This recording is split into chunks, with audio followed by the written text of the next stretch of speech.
मैं अपने गुरु महादेव के चरणों में प्रणाम करती हूँ, मेरा प्रणाम स्वीकार करें। मैया पार्वती के चरणों में प्रणाम करती हूँ, मेरा प्रणाम स्वीकार करें। तीन सूत्र के दाता साहब श्री हरिंद्रानंद भैया एवं शक्ति स्वरूपा नीलम आनंद दीदी के चरणों में प्रणाम करती हूँ, मेरा प्रणाम स्वीकार करें।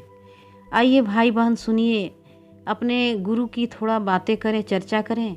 शिव तो मेरे गुरु हैं ही, शिव को मैंने अपना गुरु माना ही है। शिव मेरे गुरु हैं, आपके भी हो जाएं, इसलिए साहब ने हमारे आपके सामने ये तीन सूत्र का माध्यम रखा कि लोगों सारे संसार भी शिव को गुरु मान लें और उनका जग कल्याण हो जाए, उनका कल्याण हो, उनका भी बहुत कल्याण हो। साहब कहते हैं कि आइए भाई बहन, मैंने शिव को गुरु माना है, आप भी मान लीजिए, आप भी मान के देखिए इसका परिणाम क्या मिलता है। परिणाम का हकदार आप लोग भी इस परिणाम का हकदार हैं। साहब ने तीन सूत्र देके साहब ने तीन सूत्र इस संसार में फैला दिए और शिव को गुरु मान लिए, और हम लोगों ने भी शिव को गुरु मान लिए। सब सारे संसार हर एक व्यक्ति आज सुनिए तो शिव को गुरु माने हैं हर कोई।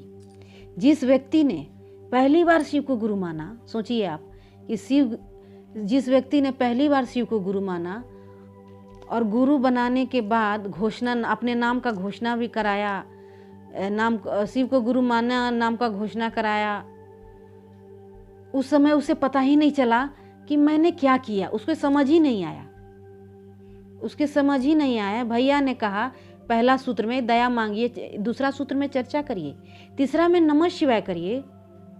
शुरू में हंसते बोलते शिव को गुरु मान लिए।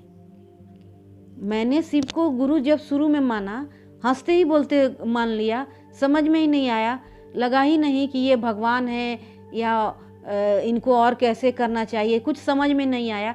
हंसते बोलते भजन गाते होते शिव को गुरु मान लिए। मैं नहीं जानती थी कि शिव को गुरु मानने के बाद इतना बड़ा परिणाम का हकदार बनूंगी, इतना बड़ा दया का पात्र बनूंगी। मुझे जरा सा आभास ही नहीं था। मैं अपनी आंखों से बहुत कुछ ऐसी अनुभूतियाँ देखी हूँ जो मेरा एकदम अविश्वासजनक अनुभूतियाँ देखी हूँ। मैंने देखा कि साहब ने कहा कि नामों की घोषणा करिए, अनजान व्यक्ति को कहिए आप शिव को गुरु बना लीजिए। जिसको जिसको मैं कहती थी कि आप शिव को गुरु मान लीजिए, कोई कोई व्यक्ति ऐसे थे जो बहुत दिनों से उनको संतान नहीं हो रही है, कोई किसी स्त्री को, वो जैसे शिव को गुरु मानी है और सही तुरंत उसको कुछ दिन के बाद परिणाम मिलने लगा। कोई कोर्ट कचहरी के लफड़े में बहुत दिन से फंसा हुआ है, बहुत सारा परेशानी में झेल रहा है, और वो तुरंत वो शिव को गुरु माना, उनका नाम का घोषणा हुआ, वो शिव को गुरु माने और तुरंत कुछ दिन के बाद सुन रहे कि अरे उसका सारा प्रॉब्लम सॉल्यूशन हो गया, सारा प्रॉब्लम ही खत्म हो गया। सोचिए, इस सब सुनकर इतना आश्चर्यचकित लग रहा था कि हे महादेव, साक्षात ये धरती पर विराजमान है, हम लोग को पता ही नहीं है, हमारे सामने सारा बात सुन रहे हैं। ना दिखते हैं ना दिखाई पड़ते हैं मेरे गुरु, लेकिन फिर भी वो सारी बातें सुनते हैं, ऐसी ऐसी अनुभूतियाँ वो दे रहे हैं। ये सब देखकर मैं एकदम आश्चर्यचकित रह जाती थी, और आज भी हूँ कि ऐसी ऐसी अनुभूतियाँ अभी भी बहुत सुनने को मिलती है।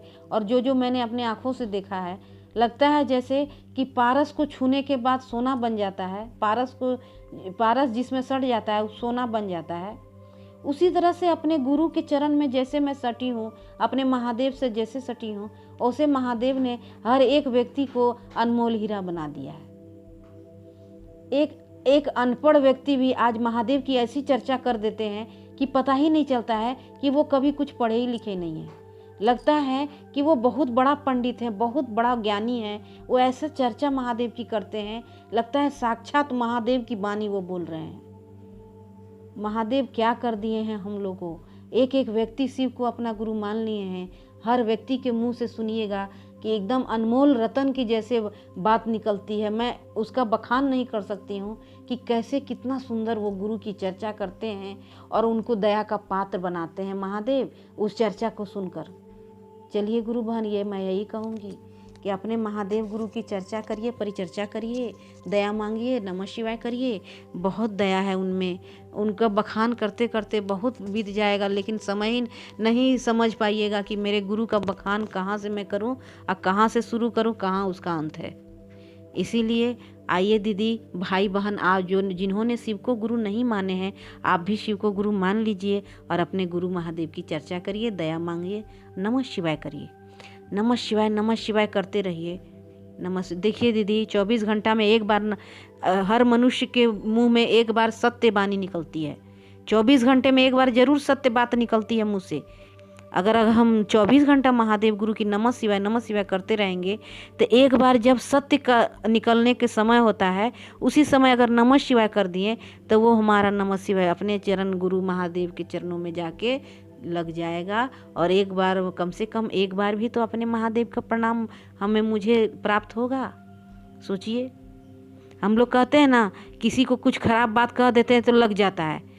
क्यों लग जाता है जानते हैं? जब हमारी वाणी में सत्यता आती है 24 घंटे में एक बार, उस समय अगर किसी को खराब शब्द कह दें तो लग जाता है बात।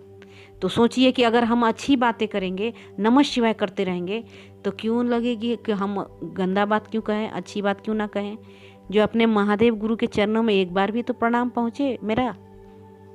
आइए दीदी, भाई बहन, नामों का घोषणा करा लीजिए।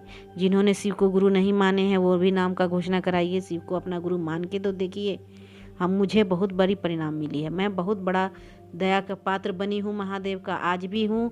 मुझे महादेव रखे रहें। मेरे साहब भैया, नीलम दीदी, यही प्रार्थना करती हूँ अपने गुरु महादेव से कि हे महादेव, अपने चरण में मुझे सटाए रखिएगा।